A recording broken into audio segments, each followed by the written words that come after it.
வணக்கம் மக்களே.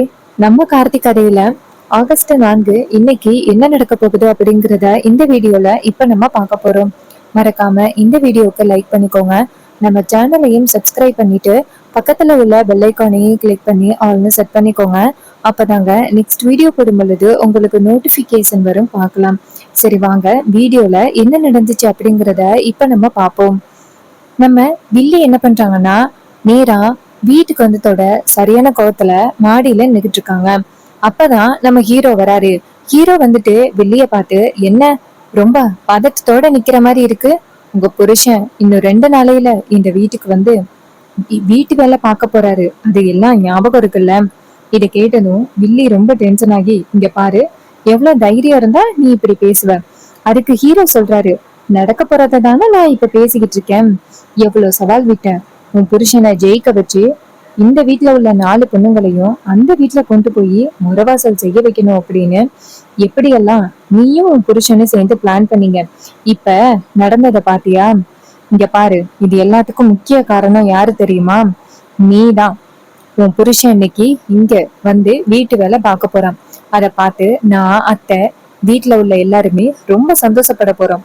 இதை கேட்டதும் செம்ம டென்ஷன் ஆகுறாங்க அந்த வில்லி. அப்ப வில்லி சொல்றாங்க, இங்க பாரு, கடைசி நேரத்திலயாவது என் புருஷனை நான் ஜெயிக்க வைப்பேன். அவரு இந்த ஊர் பஞ்சாயத்து தலைவர் ஆகுறதுக்கு யாராலையும் தடுக்க முடியாது. அப்ப சகல வராரு. அம்மா, சின்ன மாமியாரே, நடந்தது எல்லாத்தையுமே மறந்துட்டீங்களா? மக்கள் எல்லாருமே நீங்க செஞ்ச வேலைய பார்த்து காரி துப்பிக்கிட்டு இருக்காங்க. கண்டிப்பா உங்களுக்கு ஒரு ஓட்டு கிடைக்கிறது கூட ரொம்ப அபூர்வம் தான். அதனால இன்னும் ரொம்ப வாய்ஸவடால் விட்டுக்கிட்டு இருக்காம சீக்கிரம் உங்க புருஷனை ரெடியா இருக்க சொல்லுங்க. இந்த வீட்டுக்கு வந்து வேலை பாக்குறதுக்காக உன் புருஷனை ரெடியா இருக்க சொல்லு அப்படின்னு சொன்னதும் இதை கேட்டுட்டு செம டென்ஷன் ஆகுறாங்க அந்த வில்லி. இவ்வளவு தைரியம் இருந்தா ஏன் புருஷன் இந்த வீட்டுக்கு வந்து வேலை பார்க்கணும்னு சொல்லுவ? அதுக்கு சகல சொல்றாரு, சின்ன மாமியாரே, சவால் விட்டதே உங்க புருஷன் தான். அதனால உங்க புருஷனை ரெடியா வச்சுக்கோங்க அப்படின்னு சொல்லிட்டு நாளைக்கு காலையில பஞ்சாயத்தோட ரிசல்ட் வந்துரும். அத்தை ஊர் தலைவர் ஆன பிறகு எல்லாரும் சேர்ந்து அந்த சிவனாண்டியையும் அந்த முத்துவேலையும் 2 பேரையும் கூட்டிட்டு வந்து இந்த வீட்டுல வேலை பாக்குறதுக்கு விட போறாங்க. இது நடக்கத்தான் போகுது. மாப்பிள்ள, இவங்க கிட்ட என்ன வித்து பேச்சு? இனிமே இவங்க டம்மி பீஸ் அப்படின்னு சொல்லிட்டு பேச, அப்ப வில்லி சொல்றாங்க, இங்க பாருங்கடா, நீங்க 2 பேரும் சேர்ந்து என்ன பிளான் பண்ணாலும் சரி, என் புருஷனை இந்த ஊர் பஞ்சாயத்து தலைவர் ஆக்கிவிட்டு நான் மறுவேளை பாக்குறேன். உங்க 2 பேருக்கும் அப்புறம் இருக்கு. உங்க 2 பேரோட பொண்டாட்டியையும் என் புருஷன் வீட்டுக்கு போயிட்டு வேலை பார்க்க வச்சுட்டு மறு வேலை பாக்குறேன்டா அப்படின்னு சொல்லிட்டு வில்லி கோவமா அந்த இடத்துல இருந்து போறாங்க. வில்லி போனதும் நம்ம ஹீரோ இருக்காருல்ல, அவரு சகல கிட்ட சொல்றாங்க, பாத்தீங்களா, போட்டியில தோக்க போறாங்கன்னு தெரிஞ்சும் எவ்வளவு தெம்பு தைரியமா பேசுறத. அதுக்கு சகல சொல்றாரு, இவங்க இப்படி பேசுறாங்க அப்படின்னா கண்டிப்பா ஏதோ ஒரு திட்டத்தோட தான் பேசிக்கிட்டு இருக்காங்கன்னு தான் அர்த்தம். இதுக்கப்புறமும் அவங்க ஜெயிக்கிறதுக்கு எப்படி முயற்சி பண்ணுவாங்க? மக்கள் எல்லாருமே ஓட்டு போட்டுட்டாங்க. இதுக்கப்புறம் என்ன தைரியத்துல அவங்க பேசுறாங்க? அதுக்கு ஹீரோ சொல்றாரு, ஒருவேளை அந்த ஓட்டுப்பெட்டிய மாத்தலாம் அப்படின்னு ஒரு ஐடியாவில பேசுறாங்களோ என்னமோ. ஆனா என்ன பண்ணாலும் சரி, அவங்களோட பிளான் எதுவுமே ஒர்க் அவுட் ஆகக்கூடாது. நம்ம தான் பாத்துக்கணும். அத்தை எப்படியாவது இந்த போட்டியில ஜெயிக்க வைக்கணும்.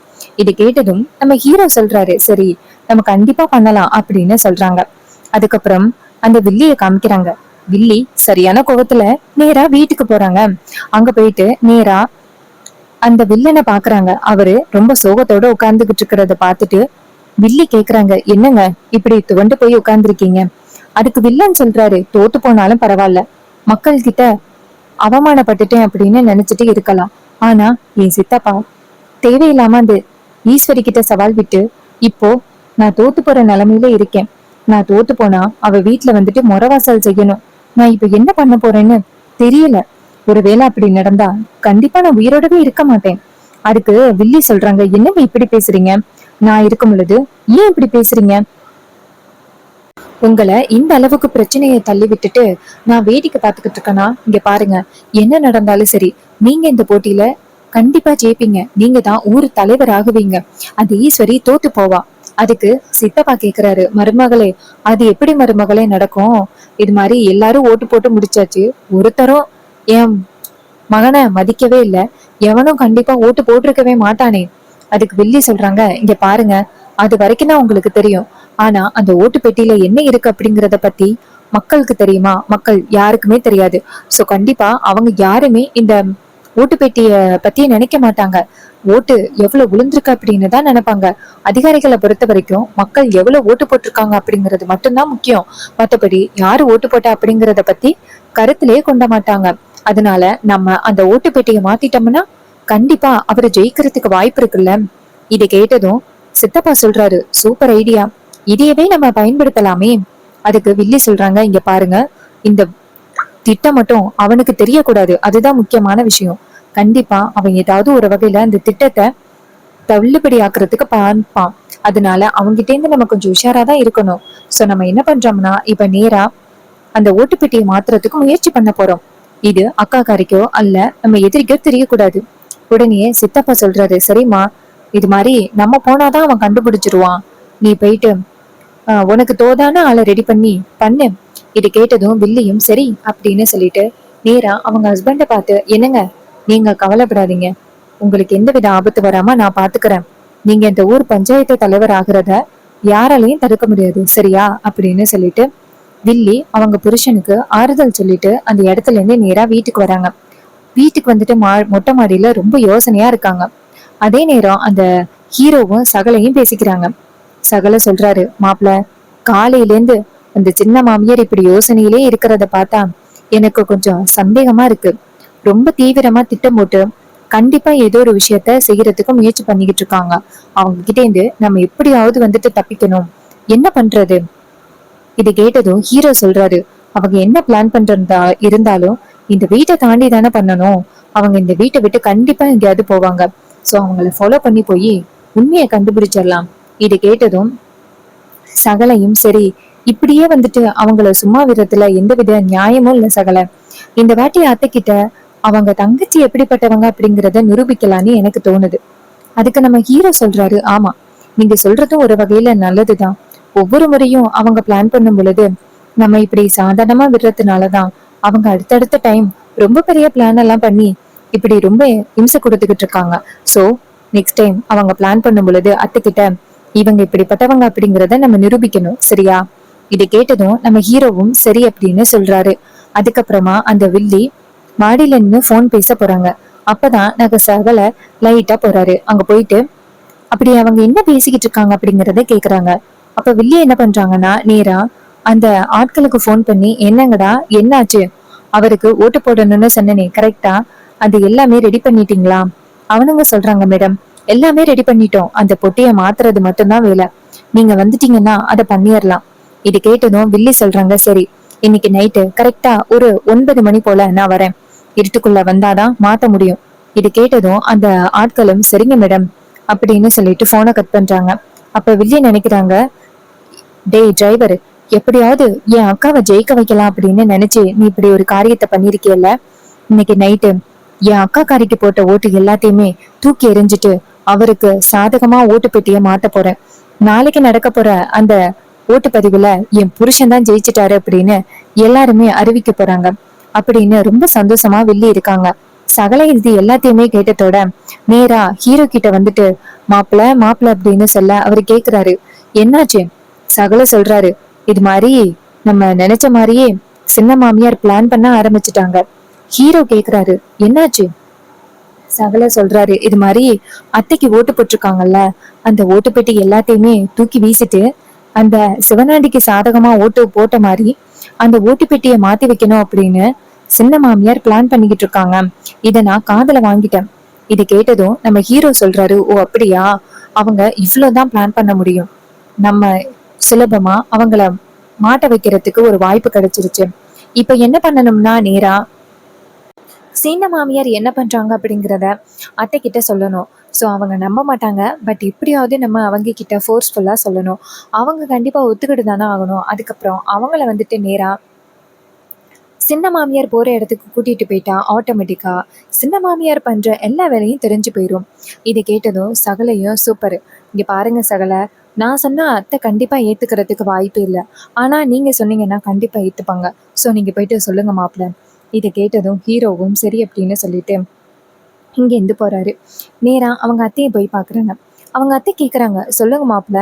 அதுக்கு ஹீரோ சொல்றாரு, அத்தை, நான் சொல்ல போற விஷயம் கண்டிப்பா உங்களுக்கு பேரதிர்ச்சியா தான் இருக்கும். ஆனா சொல்ல வேண்டியது என் கடமை. அத்தை, இங்க பாருங்க, நீங்க நினைக்கிற மாதிரி உங்க தங்கச்சி உங்களுக்கு நேர்மையாவே இல்லை. இது கேட்டதும் நம்ம அத்தை வந்துட்டு அதிர்ச்சியாகி, என்ன மாப்பிள்ள சொல்றீங்க? அதுக்கு ஹீரோ சொல்றாரு, ஆமாத்த, உங்க தங்கச்சி உங்களுக்கு நேர்மையாவே இல்லை. அந்த சிவனாண்டி கூட சேர்ந்து நீங்க தோத்து போறதுக்காக பல திட்டங்களை போட்டுக்கிட்டு இருக்காங்க. அதுக்கு நம்ம அத்தை சொல்றாங்க, இங்க பாருங்க மாப்பிள்ள, நீங்க ஒரு வகையிலையும் பொய் சொல்ல மாட்டீங்க அப்படிங்கிற நம்பிக்கை எனக்கு இருக்கு மாப்பிள்ள. ஆனா அதனாலதான் நீங்க இப்ப சொல்றது என்னால வந்துட்டு நம்பாம இருக்க முடியல. நீங்க ஒரு விஷயத்த சொல்றீங்க அப்படின்னா அதுல ஒரு கண்டிப்பா ஏதாவது ஒரு விஷயம் இருக்கும் மாப்பிள்ள. நீங்க சொல்றது ஏதாவது ஆதாரம் வேணும்ல, அப்பதானே என் தங்கச்சியை நான் சந்தேகப்பட முடியும். மற்றபடி நீங்க சும்மா சொன்னா நான் எப்படி மாப்பிள்ள என் தங்கச்சியை போய் சந்தேகப்படுவேன்? நீங்களே சொல்லுங்களேன். இது கேட்டதும் நம்ம ஹீரோ சொல்றாரு, அத்தை, இது மாதிரி உங்களுக்கு நிரூபிக்கிறதுக்கு எனக்கு ஒரு வாய்ப்பு கிடைச்சிருக்கு. நைட்டு 9 மணிக்கு நான் ஒரு இடத்துக்கு கூப்பிடுறேன். அப்ப வாங்க, நான் கண்டிப்பா உங்களுக்கு நிரூபிக்கிறேன். இதை கேட்டதும் அத்தையும் சரிங்க மாப்பிள்ள அப்படின்னு சொல்ல, அதுக்கப்புறம் நம்ம ஹீரோ சொல்றாரு, சரிங்கத்த, இத இந்த விஷயத்தை பத்தி நீங்க யாருக்கிட்டையும் சொல்ல வேணாம். நான் கரெக்டா 9 மணிக்கு உங்களை கூப்பிடுறேன். நான் உங்களுக்கு நேரடியாவே நிரூபிக்கிறேன். இது கேட்டதும் அத்தையும் சரி அப்படின்னு சொல்றாங்க. அதுக்கப்புறமா நம்ம ஈஸ்வரி என்ன பண்றாங்கன்னா, என்ன இது, மாப்பிள்ள இவ்வளோ ஆணைத்தனமா சொல்றாரு அப்படின்னா கண்டிப்பா அதுக்கு பின்னாடி ஏதோ ஒரு காரணம் இருக்கும். ஸோ நமக்கு தெரியாம நம்ம தங்கச்சி ஏதாவது இப்படிதான் வேலை பண்ணிக்கிட்டு இருக்காளோ, வீட்டுக்குள்ள திடீர்னு 50 லட்சம் பணம் காணாம போச்சு, அதுக்கும் என் தங்கச்சி தான் காரணமா இருப்பாளோ, அந்த சிவனாடி கிட்ட கொண்டு போய் கொடுத்து அப்படின்னு சொல்லிட்டு சந்தேகம் வர ஆரம்பிக்கிறது ஈஸ்வரிக்கு. அதுக்கப்புறம் நைட் ஆயிருது. நைட்டு அந்த வில்லி என்ன பண்றாங்கன்னா, நேரா வெளியில வராங்க. அப்பதான் நம்ம சகலையும் அந்த ஹீரோவும் பாக்குறாங்க. சகல சொல்றாரு, மாப்பிள்ள, இதான் அத்தைய கூட்டிட்டு போக வேண்டிய சரியான நேரம், போங்க. இது கேட்டதும் ஹீரோ நைஸா போயிட்டு அவங்க அத்தைக்கிட்ட அத்தை அப்படின்னு சொல்ல, ஈஸ்வரி கேக்குறாங்க, சொல்லுங்க மாப்பிள்ள. அப்ப ஹீரோ சொல்றாரு, உங்ககிட்ட உண்மையை நிரூபிக்கிறதுக்கான நேரம் வந்துருச்சு, வாங்கத்த அப்படின்னு சொல்லிட்டு கூட்டிக்கிட்டு வெளியில வராங்க. அப்ப சந்திரா இங்கே வெளியில போறத அவங்க அக்கா பாக்குறாங்க. பார்த்துட்டு, மாப்பிள்ள, இந்த நேரத்துல என் தங்கச்சி எங்க போறா? அப்ப ஹீரோ சொல்றாரு, அத்தை, இதை தான் உங்ககிட்ட நிரூபிக்க போறேன், வாங்க அப்படின்னு சொல்லிட்டு கூட்டிட்டு போறாங்க. அப்ப அந்த சந்திரா கார் எடுத்துட்டு போறாங்க. அப்ப ஹீரோவும் நேரா அவங்க அத்தைய கார் எடுத்துட்டு கூட்டிட்டு போறாரு. அப்ப ஈஸ்வரி சொல்றாங்க, இந்த நேரத்துல சந்திரா அப்படி எங்க போறா? அதுவும் என்கிட்ட சொல்லாம ஒவ்வொரு இடத்துக்கும் போகும் பொழுதும் என்கிட்ட இன்ஃபார்ம் பண்ணிட்டு தானே போவா, இவன் என்ன இந்த வாட்டி சொல்லாம போறா? அதுக்கு ஹீரோ சொல்றாரு, அத்தை, ஒரு நிமிஷம் இருங்க, உங்களுக்கே இன்னும் கொஞ்ச நேரத்துல தெரிய வரும் த அப்படின்னு சொல்லிட்டு கூட்டிட்டு போறாங்க. அங்க வந்துட்டு அந்த முத்துவேல் அப்புறம் அந்த சிவனாண்டி நிக்கிறாங்க. அப்ப நம்ம அத்தை இருக்காங்கல்ல ஈஸ்வரி, அவங்களோட கார் போய் நிக்குது. அப்ப அந்த சந்திராவும் போயிட்டு காரை கொண்டு போய் நிப்பாட்டிட்டு நேரா அந்த முத்துவேலையும் அந்த சிவனாண்டியையும் போய் பாக்குறாங்க. அப்ப சிவனாண்டி சொல்றாரு, நீ எங்க வரமாட்டியோன்னு நினைச்சேன். அப்ப வில்லி சொல்றாங்க, என்னங்க, எப்படிங்க உங்களுக்கு ஒரு ஆபத்து இருக்கும் பொழுது உங்களை எப்படி நான் வேடிக்கை பார்த்துக்கிட்டே இருப்பேன்? இங்க பாருங்க, என்ன நடந்தாலும் சரி, என் அக்காக்காரி ஊர் தலைவர் ஆகவே கூடாது. அதுக்காக குறுக்கு வழியை பயன்படுத்தணும் அப்படின்னாலும் குறுக்கு வழியை பயன்படுத்தி தான் ஆகணும், வாங்க அப்படின்னு சொல்லிட்டு போறாங்க. இது எல்லாத்தையுமே நம்ம ஈஸ்வரி பாக்குறாங்க. பார்த்துட்டு பேரதிர்ச்சி ஆகுறாங்க. என்ன மாப்பிள்ளை இது, பகையாளி கிட்ட போய் அவ என்ன பேசிக்கிட்டு இருக்கா? அதுக்கு ஹீரோ சொல்றாரு, அத்தை, உங்களுக்கு போட்ட ஓட்டுப்பெட்டியை மாத்துறது தான் அவங்களோட பிளானே. இது கேட்டதும் ஈஸ்வரிக்கு செம்ம கோவமா காருக்குள்ளேருந்து இறங்குறாங்க. அதுக்கப்புறம் அந்த வில்லி வந்துட்டு அந்த அதிகாரிங்க வச்சிருக்க ஓட்டுப்பெட்டியை மாத்த விடுறதுக்காக கதவு திறக்க போகும் பொழுது அந்த இடத்துல ஈஸ்வரி வந்து நின்றுக்கிட்டு, ஏ சந்திரா அப்படின்னு சொல்லி கூப்பிடுறாங்க. அப்ப அக்காக்காரிய பார்த்ததோட வில்லிக்கு பேரதிர்ச்சி, அந்த வில்லன்களுக்கும் ரொம்ப அதிர்ச்சி. அப்ப வில்லி நினைக்கிறாங்க, ஐயோ, அக்கா நேரடியா பார்த்துட்டாலே அவகிட்ட நான் என்ன சொல்லி சமாளிக்கிறது அப்படின்னு பெரிய பயத்துல இருக்காங்க. அப்ப அந்த இடத்துக்கு வராங்க. வந்துட்டு, அக்கா, நீங்க என்ன பண்ணிக்கிட்டு இருக்க? அதுக்கு ஈஸ்வரி கேக்குறாங்க, அத நான் கேட்கணும், இந்த நேரத்துல இந்த எதிரிகளோட சேர்ந்து நீ என்ன பண்ணிக்கிட்டு இருக்க? அப்ப இத்தனை நாளும் எல்லாரும் சொன்ன மாதிரி நீ என் முதுகுல குத்திக்கிட்டு இருந்தியா? வீட்டுக்குள்ளே இருந்து எனக்கு எவ்வளவு பெரிய துரோகத்தை பண்ணிக்கிட்டு இருந்திருக்க. இவன் எனக்கு காலம் ஃபுல்லா இருக்கிற எதிரி, இவன் கூட போய் என்ன பேசிக்கிட்டு இருக்க? அப்ப இவனை தான் ஜெயிக்க வைக்கணும், என்னை தூக்க வைக்கணும் அப்படிங்கிறது தான் உன்னோட பிளானா? நீ இப்படிப்பட்ட பிளான் போடுவ அப்படின்னு நான் எதிர்பார்க்கவே இல்லை. உன்னை என் சொந்த தங்கச்சியா நினைச்சுக்கிட்டு தானே நான் உனக்கு எந்த அளவுக்கு உதவி பண்ணியிருக்கேன். கடைசியில எனக்கு இப்படி ஒரு துரோகத்தை பண்ணிட்டியே அப்படின்னு சொல்லிட்டு கேட்குறாங்க. ஸோ இந்த கதை உங்களுக்கு பிடிச்சிருந்துச்சுன்னா இந்த வீடியோவுக்கு மறக்காமல் லைக் பண்ணிக்கோங்க, நம்ம சேனலையும் சப்ஸ்கிரைப் பண்ணிக்கோங்க. தேங்க்யூ ஃபார் வாட்சிங்.